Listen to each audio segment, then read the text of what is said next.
Now come towards the arrangement of classical liver lobule. That is very important.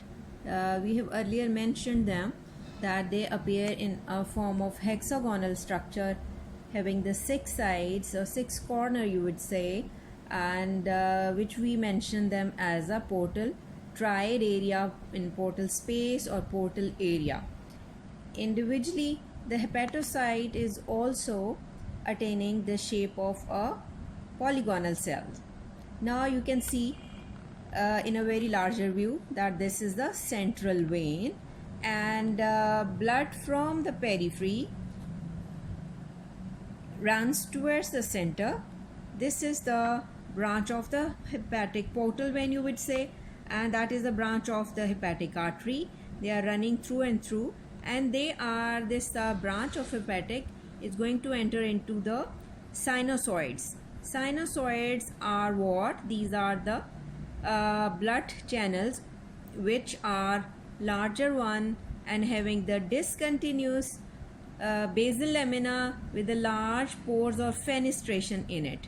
And you can very well see that these sinusoids, they are going to be drained into the central vein, and this central vein is running along the long axis of this liver lobule, you would say.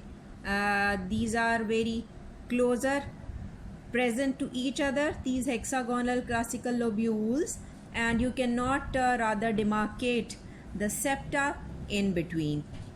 Now there is another place in between the portal triad area and the peripheral hepatocytes.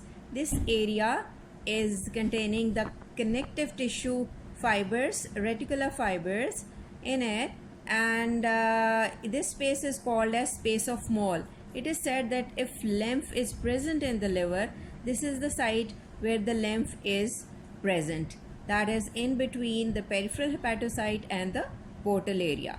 Now you can see that the cords or anastomosing cords of hepatocytes are running like a single brick of wall, like if you imagine the wall of your house made up of a single row of bricks. It is very similar to it. They are running from the central vein towards the periphery like this, but sometimes moving a tortuous course, and in between each one is separated through the sinusoid, and sinusoid which is lined with the endothelial cells and another type of cell you can very well observe. These are the macrophages or Kupffer cells present here, meant to deal or function as a phagocytosis. And you can see another important structure. For this I have to take you to a schematic diagram. You have to concentrate on it, which I've drawn the classical liver lobule. This is the central vein. These are the rows of hepatocytes. Here it is also hepatocyte, and in between this is the sinusoid. There is a space in between the row of the hepatocyte and the sinusoid. This space, this is called as the perisinusoidal space of Deci. Definitely it is perisinusoidal, so means around the sinusoid, or you can say in between the row of hepatocyte and the sinusoid. This space contains connective tissue fibers well laden with the reticular fiber having the protein type collagen type 3. And sometimes in cirrhosis, what is going to happen, that type 3 is being replaced by type 1 and type 2, and that causes the fibrosis of the liver tissue. It also contains a stellar shaped, star shaped ito cells meant for the storage of fat here. So very important function of this space of Deci. And another thing you can see that the projection of microvilli present on the hepatocyte is also towards this space of Deci, and as well as in the biliary canaliculi. They are meant to increase the surface area.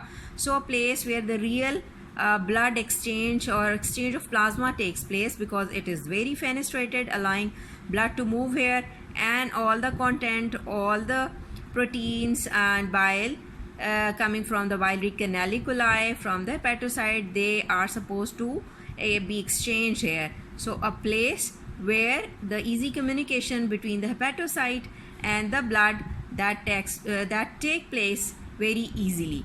Now we have to learn about the duct system of this liver. So concentrate that these brownish color are the hepatocyte, and you can see that in between there are minute channels, network of channel. You call them as bile canaliculi, because when the hepatocyte is producing bile, it is to pass through these bile canaliculi. They don't have any type of epithelium, just the walls of the hepatocyte. They are present on its both side. It means bile canaliculi doesn't showing any epithelium. Now you can see they join so many bile canaliculi join to form the canal of Hering, and these canal of Hering now is showing the cuboidal epithelium on its very side. These are also called as cholangiocyte, and among these, and they also behave as a stem cell to produce the function of regeneration of the liver. These canal of Hering combine to form another bile ductule, and the bile ductules finally join to form right and left hepatic duct. Those right and left hepatic duct combine to form common hepatic duct. That common hepatic duct is going to combine with the cystic duct, which is coming from the gallbladder, and they both will form the common bile duct. And you know what is the fate of common bile duct? Common bile duct is going to enter into the duodenum to pour its secretion and to help in the process of digestion.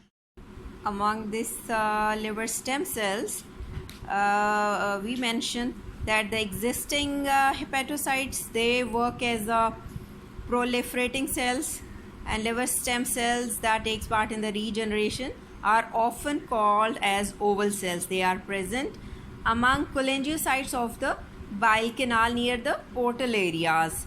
They produce progenitor cells for both hepatocytes and the cholangiocytes. In this way, they function, do the function of regeneration and proliferation as well.